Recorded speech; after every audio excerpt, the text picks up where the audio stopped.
a point of perspective, which is the separated self.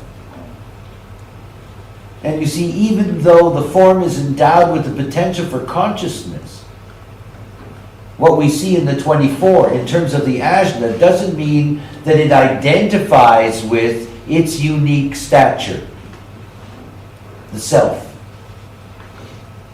And it's the self-reflected self, that makes us human. It's the only thing that makes us human. I mean, my joke about us being killer monkeys, I mean, after all, that is what we are. We're killer monkeys. However, this identification with self, this is where the potential lies for some kind of transformation. It's possible. Because there is uniqueness and differentiation. And uniqueness should be something that enlivens everyone's spirit. Should be.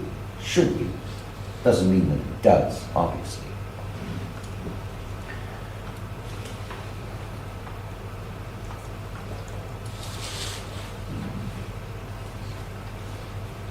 These strands, what it's saying to us is that there are going to be hexagrams that are lined up on these strands. And yet we're going to see that some hexagrams will appear on other strands, may appear on all strands, may appear on different strands in the same line, may appear in different strands in the same gate, but in a different line. And it's one of the things that, we need to be able to discover about those hexagrams that are the ones that are going to be the logical place where you're going to have these crossings in geometry. And for me, these crossings are very much bridges. They're bridges. There are certain hexagrams, certain lines that are going to be bridges from one process to another. How incredible it will be if we can see the places where the potential that the form offers is endowed with an identifiable self. And where are those gates? And are they the gates that we would have expected? I don't think so. It's like when the voice gave me the wah, and I looked at that and I said, what am I supposed to make of this? What does this mean? I don't quite understand this configuration. I think the same thing is true for these strands. I think that what we're going to find is that hexagrams operate at a level that on the surface, we don't have any idea about, because the way in which any hexagram operates on the surface is as a synthesis that is an illusion. And that we must deconstruct these hexagrams. This is where we're really going to have a breakthrough, is in deconstructing the hexagram outside of the illusion. So we find out that this is a hexagram that's going to bridge this with this, and already it has another level for us. And already there is a new keynote that is established for it. And we need that. See, we need to be able to see very clearly how the sequence not simply operates as a strand, but how it's woven together. And without the bridges, we do not see them, cannot see them.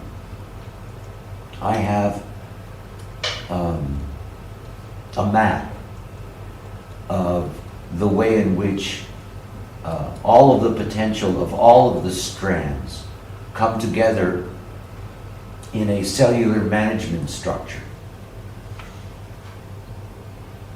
Now I see things and how they fit together, but I don't truly know how the bridges work.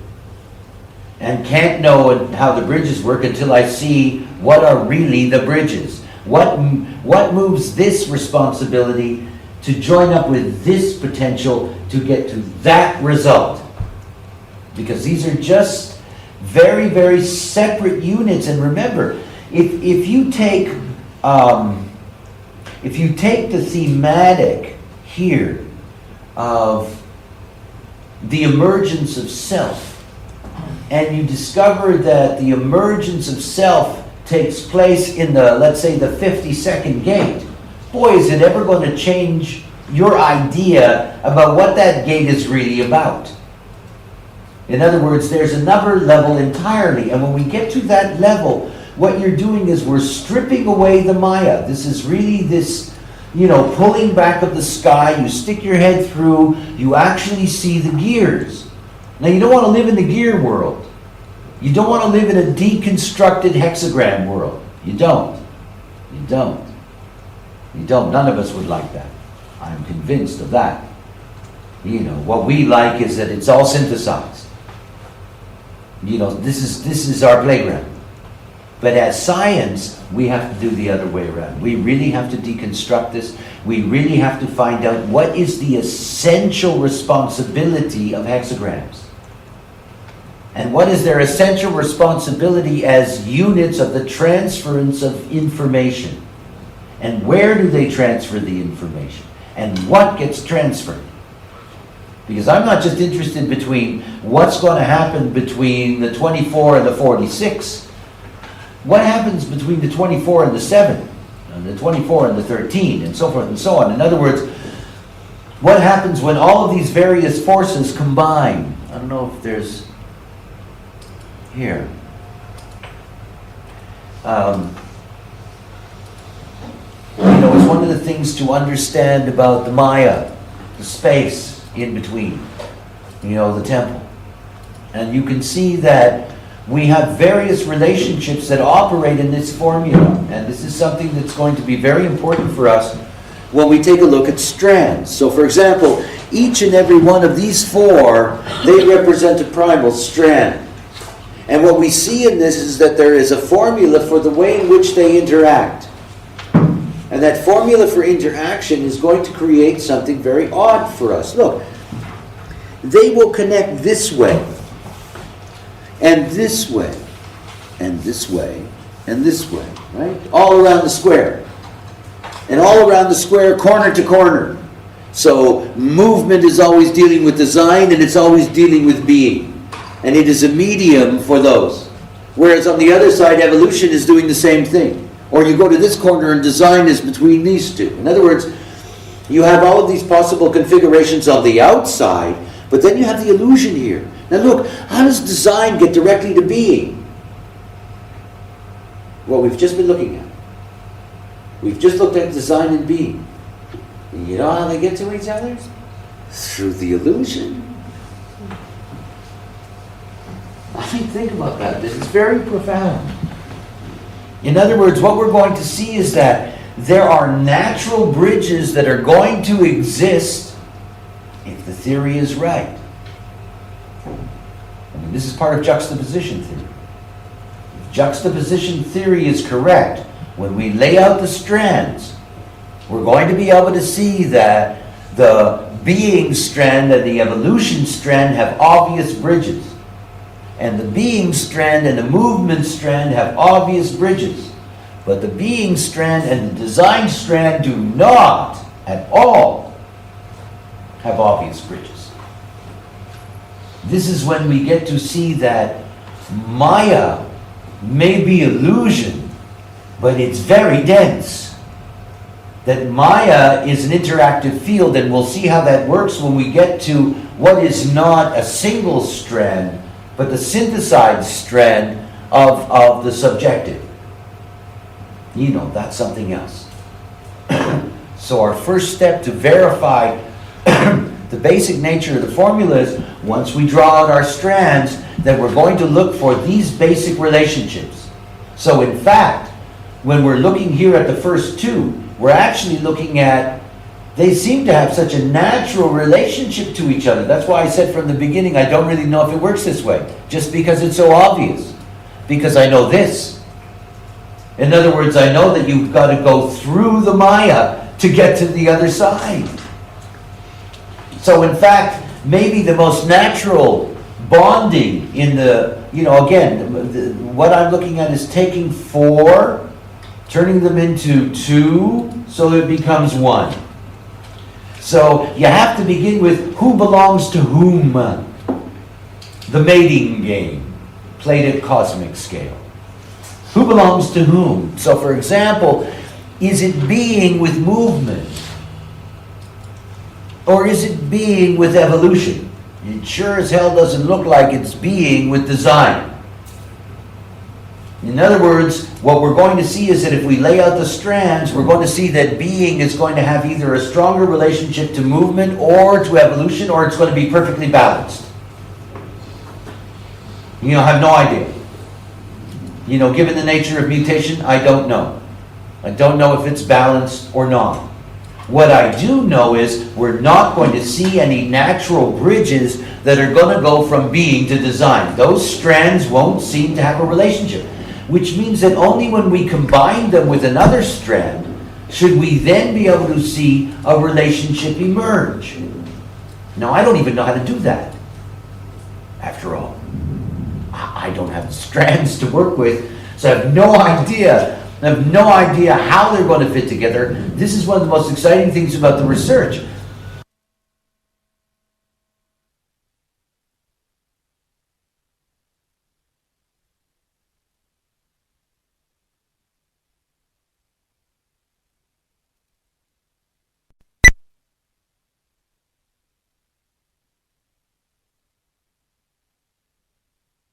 So you're going to be able to do a statistical analysis of which is more. You're going to have a little bit of everything. But the thing that's so important is, are there going to be visible bridges through the Maya? If there are visible bridges through the Maya, I don't know. I don't think so, but I don't know. If there are visible bridges through the Maya, then we're going to discover very, very important gates. In other words, we're going to discover gates that may in fact be like black holes, the kinds of things that pull the Maya into its being, in a sense. That's the only thing I can imagine them as. My assumption is, no, you don't see them. You won't see them until the 4 becomes 2. If the 4 becomes 2, then the bridges should emerge, like magic. They should simply reveal themselves. Well, that'll be fun to find out. But again, really see what this is and how it works. It's the whole secret of understanding all the 5s. It's the thing about understanding the difference between DNA and RNA. They're both 4s, but they share a different 5 together. The 5 is hidden, but it's always there. It's always there. And there's where the illusion is. So everything that we're talking about, but also we have to see that there's a mechanic to the way in which the pillars operate. And they only operate like this. Why do you think astrology was the first real deep science? Was the recognition that there are relationships in the angles around the outside. This is the pillar of astrology. What human design understands is that's all fine and good. But if you're only looking at an aspect, if you're only looking at somebody's sun being transited by Mars, and you don't see that in the illusion their sun is in an open center, the transit means nothing. This is how you see the maturation of our consciousness. We used to be stuck in the pillars. The whole thing for us now is to go beyond that. It's not just what we see going around the outside. That never is going to give us the truth. And yet the truth is so difficult to penetrate because it's not like the pillar. It's not solid. It's a frequency. It's an illusion. It's not solid. That's why human design is all about the temple. It isn't about the pillars. It's taken me, I don't know how many years it is now. 17 years I'm in this business. It's taken me 17 years until I get to the point where I'm sort of teaching temple. I've been teaching pillars all along.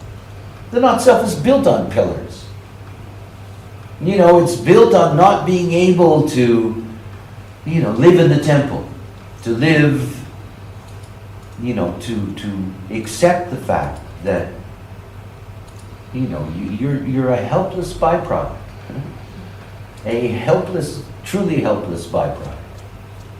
So think about the way the mechanics work and recognize that what we're looking for is, what is this magic relationship between evolution and movement? Now again, this is our 713 combination. And you can see that they don't have a natural relationship to each other. That they too can only meet through the Maya. Mm.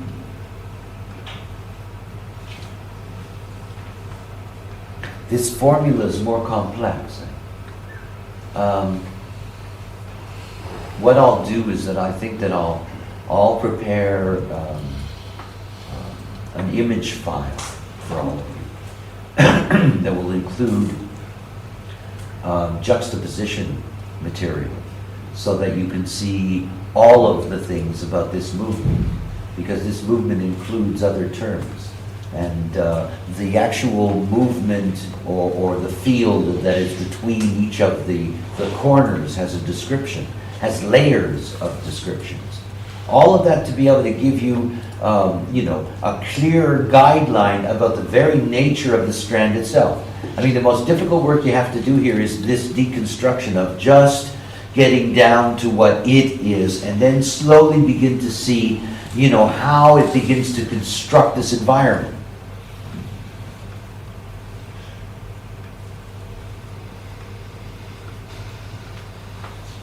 The weaver. The secrets. And here we have I remember. The movement is evolution. And movement expands the mind. And it expands mind because, of course, the movement is all about the past. The movement is all about the recognition of the past. The movement is about the pessimism of the past. And all of that needs to be stored. All of it. And it's one of the things for us to see. It's when they try to figure out how the mind works. And they discover that, yes, it is a brain, but what's actually the mind is not anything more than sparks going on. This is not the brain over here. This is the sparks. This is the thing that movement brings. Movement brings this consciousness field. I mean, it's so hard for people to grasp that what you think is not your own. It's one of the most difficult things for a human being to grasp, but what goes through their mind is not theirs. It's not yours. Despite the fact that it seems to be interested in you. It's not yours. It's just something that's passing through. I mean, it is the consciousness field. Transits. I have no idea how profound transits are, how deep they are, how much information, is permeating your environment. It's just there. I mean, you could barely handle sitting here if it weren't for Saturn in 52. Aren't you lucky? Saturn with a big stick saying, if you're not still, I'm going to kill you. Always nice to have a little Saturnian advantage. And you really know that you're in trouble if you're itchy as hell and you want to get out. Because if you're going to live in the program, you might as well be comfortable with what the program does. This is our world. Here in this 13, this strand carries the spark. And the movement does something incredible. Remember, this movement of going from point A to point B. Maya, ma, in Sanskrit, to measure. This is the whole point about Maya. Maya is built on measurement. You got nothing to measure, there's no Maya. If there's no duality, if there's no visible other, there is no Maya. And the moment that there is the other, the moment that they are visible, is the moment that you have the Maya. It's all measurement. I mean, it's all it is. I mean, it's the whole thing. It's the whole thing about mind. It's what mind does. It's what only thing the mind can do, because it's the byproduct of movement. There's that, and there could be this. This is the mind. Always caught in this with all this stuff pouring through. They're going along. What amazes me is the incredible vanity of the assumption that we are in charge of anything at any level, ever. Because you see that right away in this incredible movement. And we can't help but measure. You can't. We can't. It's everything for us in the mind. Time. I mean, time. The Maya, and time. I mean, time, as I mentioned to you, this is an enormous distortion. But the Maya is held together by time. And it's based on the movement. I mean, that's Einstein's formula. And you see, the only thing that Einstein got was this strand. He caught one of the pillars. And he held on for dear life. Dear old Al. But it's true. Here you can see relativity. The moment you're flying in space and you're measuring, everything's relative. Permanently relative. Always relative. How close, how far, how fast. I mean, the very laws of physics are all about that. And inherent in this is the light. This is the light in the darkness. This is the light at the end of the tunnel. This is the light that goes off in your head when you have a wonderful idea. This is the light.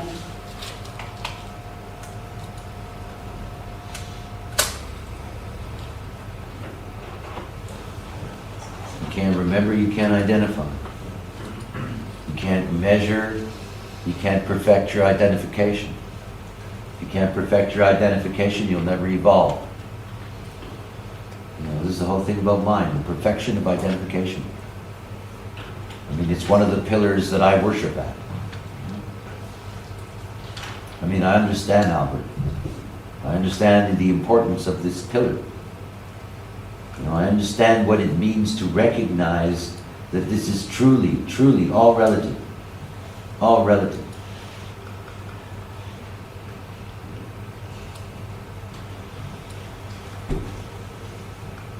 When I talk about mind in this context, I'm not talking about the personal mind. I make reference to that in the sense of how we experience mind in the Maya ourselves. But I'm really talking about something much larger than that. We have all kinds of names for it. Universal mind, whatever. For me, it's simply the sum total of the mental plane of humanity. And when I look at the sum total of the mental plane of humanity, we all know how distorted that is. But it's also something to see that in order for us to be moving closer and closer to a wholeness mentally, that we become more identified with the duality. In other words, to be whole is actually to be two things. We can never do better than that. The world is always at its best when it's perfectly balanced. It's the way things are meant to be. In these forms, in the measurement of this line, in the this and that, the good and the bad, the right and the wrong, the up and the down. But all of it, in the ideal to be something that operates correctly, that operates perfectly. Without movement, there's no evolution. Without movement, there's no mind. Without movement, there's nothing. There's no mind. This is the great argument between the yin and the yang. The yin says, yeah, but if you're moving and there's nothing to move, there's nothing to do. You're just going to run out of gas. This is the whole thing about the yin and the yang. It's something that the yin and the yang symbol doesn't show you. Where's the juxtaposition? They're stuck in the pillars. You can see the four pillars in any yin-yang symbol. They sit there. They look like they're all part of the same thing. but they're divided from each other. And you see, the Maya is seamless. That's what makes the Maya so beautiful. That's why it's so hard for the Maya to break. That's why it's so hard to stick your head out of the sky. You know, it's the seamlessness of the Maya, where all these things are together.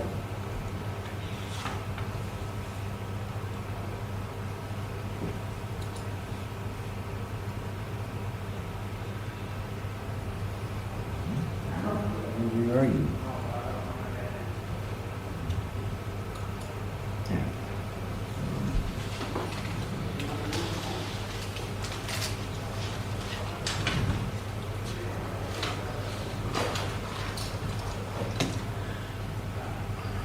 The role of the anarchist.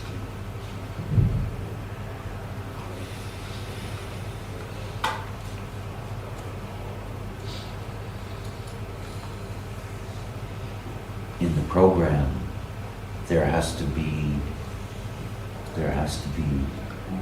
life, and there has to be death. There has to be the movement into life, and there has to be the movement towards death. Everything that's alive decays and dies. And yet, because of the way in which logic works, in which it projects a pattern into the future that it can never know with certainty, death remains a mystery. A mystery. Now, where in the hell do I come to talking about death here? Well, the first thing to understand is that this is a different kind of movement.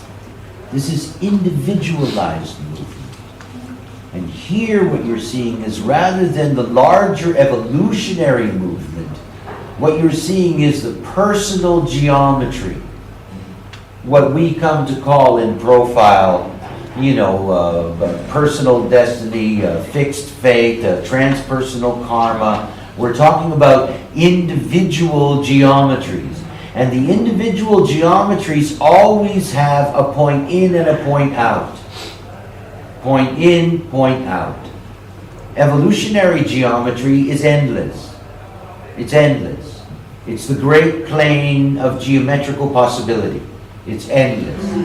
And only in a relative universe does it even warp, in the sense that it'll curve over enough distance. But here you're talking about the individual geometry, and the individual geometry is limited.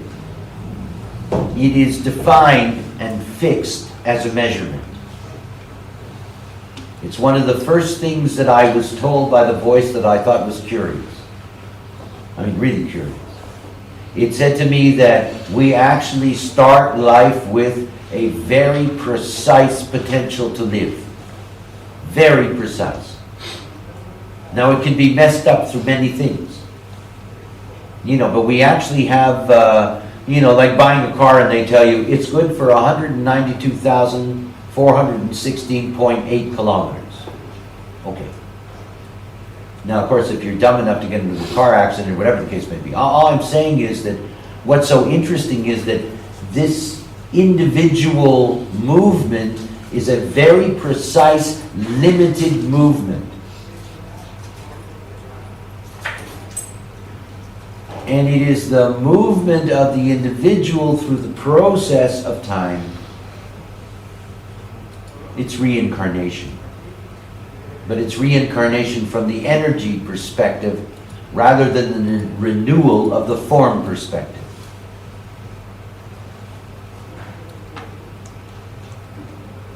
The seeing here is location. For years I've been telling people that death is a place, not a time. That everything that you associate with something in the future is truly about a place and never about a time. And here it's something that's so clear. It's what I call the door. This is the door. I mean, this is everybody's got a door in and a door out. We just do. Do or. I like that in door. You ever thought about that? Do or what? Do or die, baby. You know, this is what it's all about. Here's our door. You got the door in and you got the door out, and that's the movie. And it's one of the things to see about what this brings.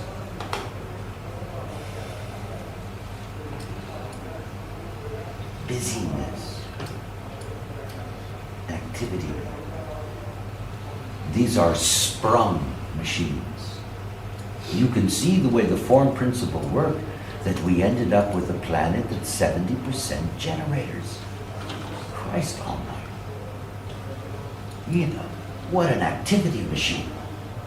I mean, push, push, drive, drive, bang, bang, go, go. Whole planet, push, push, bang, bang, go, go. And not just us, plants, insects, you know, you name it. Sacral, push, push, bang, bang, go. Whole world, push, push, bang, bang. Busy, busy, busy, busy, busy. Why? Short trip. Short visit. Keep going. You know, busy, busy, busy till the end. And this is busy, busy, busy till the end.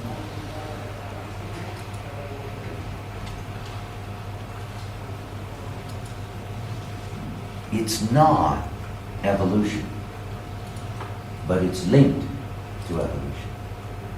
These two kinds of movements. In the same way that having the infrastructure for consciousness is not the same as discovering the self. You know, these are things that have to find a way to meet each other. And what I see very clearly is that if you go back to just the basic structure, you can see that what does the Maya actually do as a medium? You know, you can see what it does as a medium. As a medium, it finds a way to bring the form that could potentially house consciousness, how it can bring that form into alignment with the concept of self, the potential of self. Only the Maya does that. Only the Maya creates that direct bridge. Nothing else does. And does it actually get to the other side by going all the way around? Is that just the same thing? Are they going to meet by going all the way around the outside?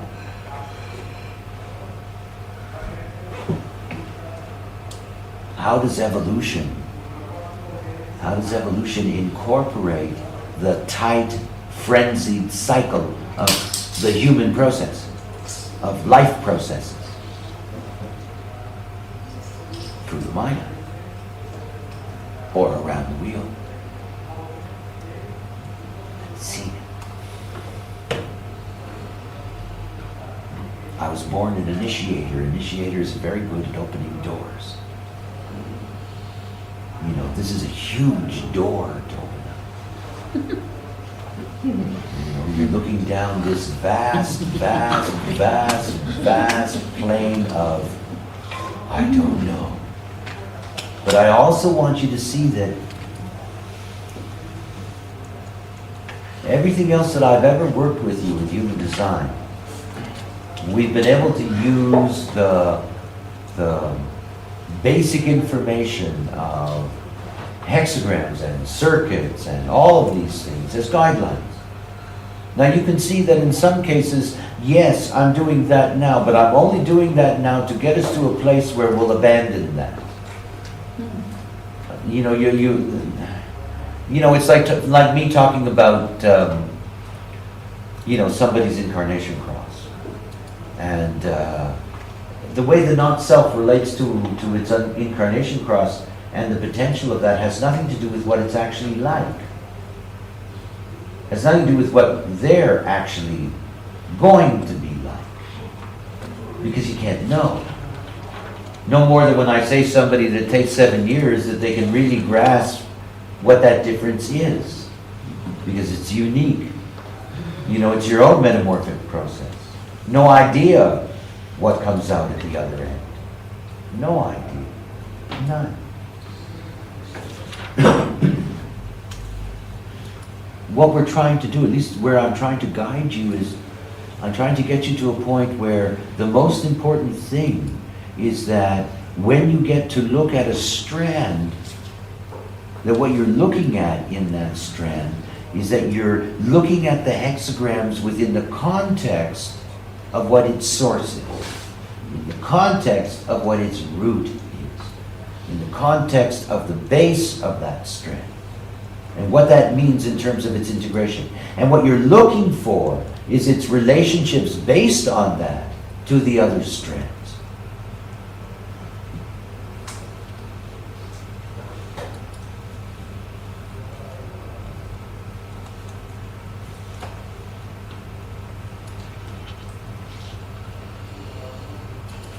This will take a minute because my computer is slow, folks.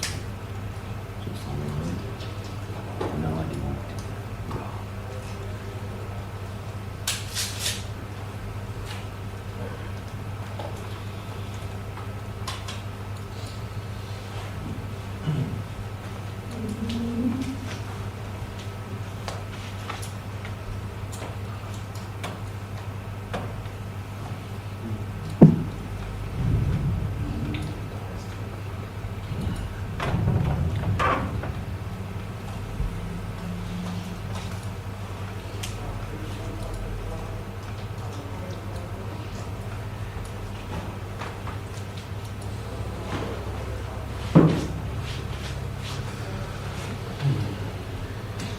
I don't want to get into the real detail of this until tomorrow because there's a lot that I want to be able to cover.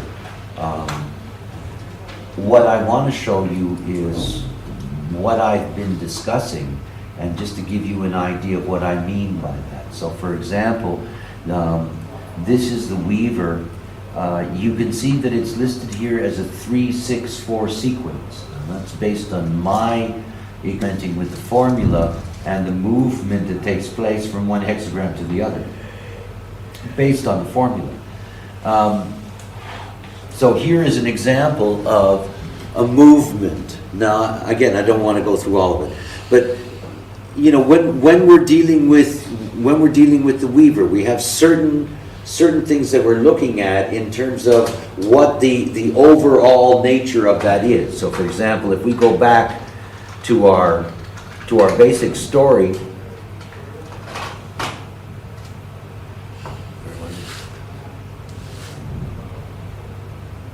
So we're looking at the 13, and we're looking at the 13.3, and we're looking at the whole business of pessimism, and we're looking at all of this business about the nature of the past, of evolution, of all of these themes that we've been discussing. And then you can see, for example, here, that 13.3, according to my calculation, goes to the 33.6, then goes to the 19.4, goes back to the 33, goes to the 41, goes to the 31, goes back to the 41. It's changing lines in its progression, and you can see it's a 3-6-4, 3-6-4, 3-6-4, 3-6-4 progression. Okay, assuming that that's correct. So, first thing is, I look at that and I say to myself, okay, what is the 3-6-4? In other words, you know, if you look, for example, the as far as I can tell from my first preliminaries, the alpha is a 3-1-5, and here we have the corner, which is a pure 6-3. You know, and the only one I don't know is the bundle, because the bundle is going to have so many unique configurations, and this is where you're going to get everything. In other words, you're going to get all the possibilities in terms of line coming out of the bundle. So the bundle is probably, because it's codon related, the bundle is probably the place where we're going to have a great many bridges. However, we'll have to see that, because that's the most complex of the basic research, the first basic research that we have to do. These is just about, you know, following the formula and confirming whether this is accurate, and then going through all of the various hexagrams to begin to lay them out in a sense, so that you can really see, okay, what is this strand? And of course, that strand is a number of things. You can see that we're going to have line convergence. Whether we're going to have hexagram convergence, we have to wait and see until we get the strands, you know, laid out. But here's an example of a very big strand. Okay, all of that laid out in a progression. Now it goes all the way around the wheel. I mean, it goes all the way around the wheel in going through its entire process. It doesn't necessarily touch every single hexagram. Yeah. Okay. and it's only operating through certain lines. So for example, when I'm thinking about what the weaver represents, in other words, this movement, this evolutionary process, that I can relate that evolutionary process to the way in which, the 1 and the 3 and the 6 function. Now it also says to me that if I see that there's going to be in the next strand, similar lines, then I can see that these line themes can be potential bridgeways. And also based on our understanding of lines, we can begin to get an overall view of what that's like. A 6-3 cycle in the corner would mean that the corner is deeply, deeply mutative. So we're able to intuit certain things from being able to see, what the basic line system is. But what I'm looking for is, let's find a new way of looking at these hexagrams with a new keynote vision. In other words, that's going to help us to begin to find the language, for the bridges. But obviously in going through here, if we have, for example, let's say the 33-6, which is the second sequence here, in this strand. If we have in another strand the occasion of a 33-6, then we know something. It's that simple. It's like, okay, and what I want is, I want to be able to see a drawing, God bless computers.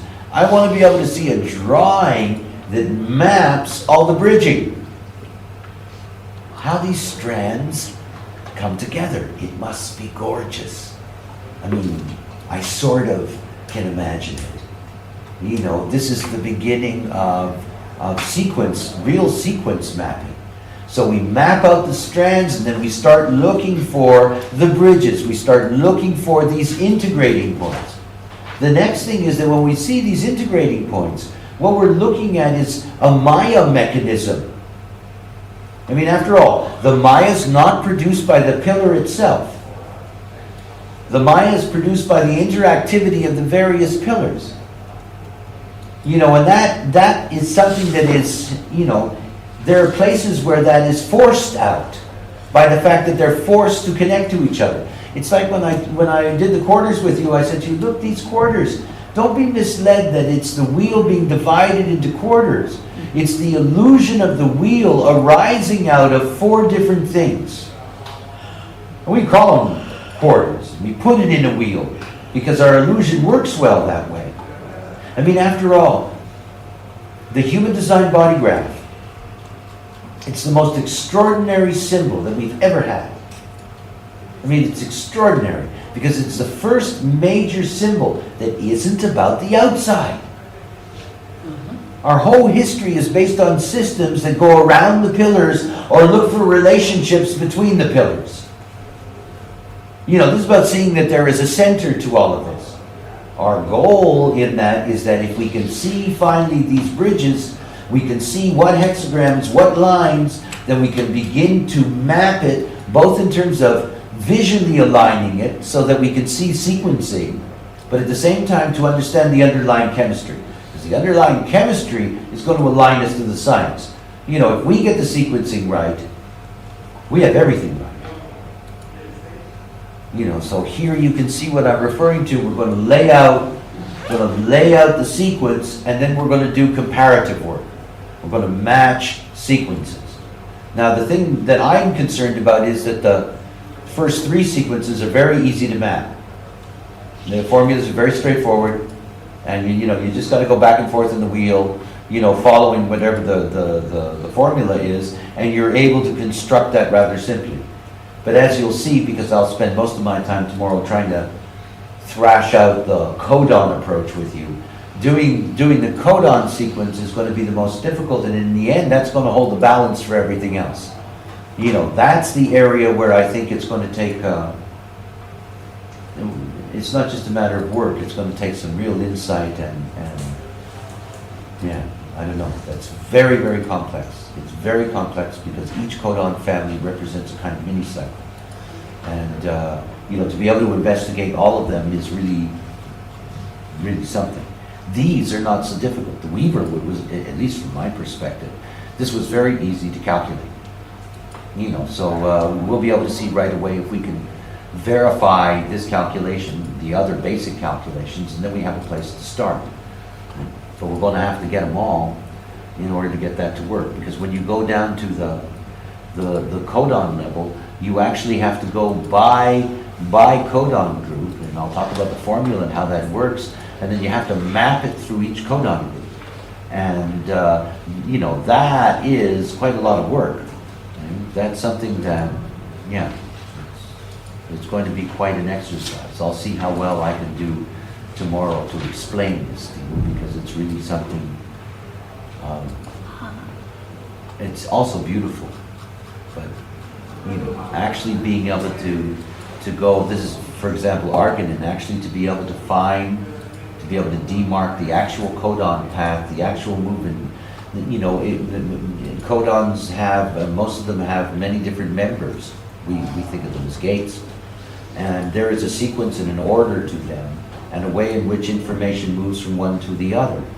And of course, it's very interesting to see that in this context, and then to lay out some kind of a chain associated with that. But there are a lot of codons, you know, and to be able to organize this, you know, and more importantly is it's not, this part of it's easy, just to map one codon and its chain, but then to find out how that codon meets the next one, and which next one it meets. And we're only going to know that when the other three strands are built. If your brains are dissolving, I understand why, but, you know, it's something.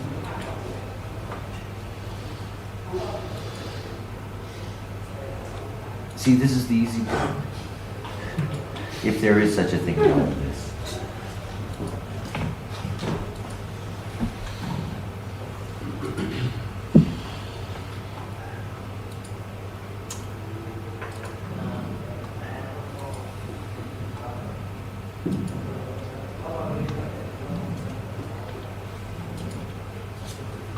Many years ago, when I first started to think about beyond what my superficial job seemed to be, which was to introduce people to their design, begin that whole process of transference, I attempted to do this long time, and I got about, you know, I got deep into some sequences, and I realized that I truly knew where I had to go, but I couldn't get there. And I couldn't get there because I didn't know enough. Didn't have enough knowledge. Didn't have enough knowledge of design. Didn't have enough knowledge of how to articulate the Maya. Didn't have enough knowledge and experience in what it is to live with my kind of consciousness. Didn't know those things.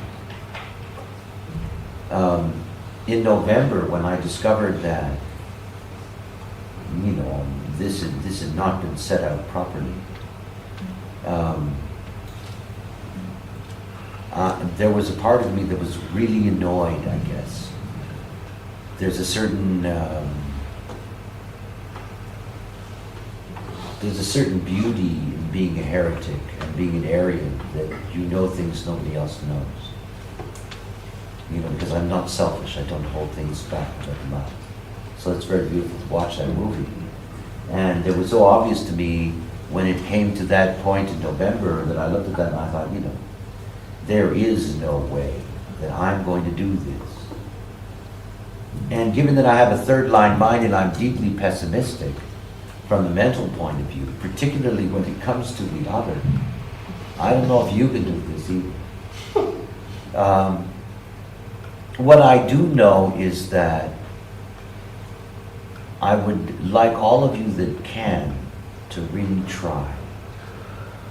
You know, I know this isn't for everyone in terms of being really involved with doing this work. But it won't get done if there aren't those that are willing to help. It's clear to me that this is another place for me in my own development and growth as a teacher and as an aquarian. That is somebody that believes in truly in the principle that everyone has the right to the facts.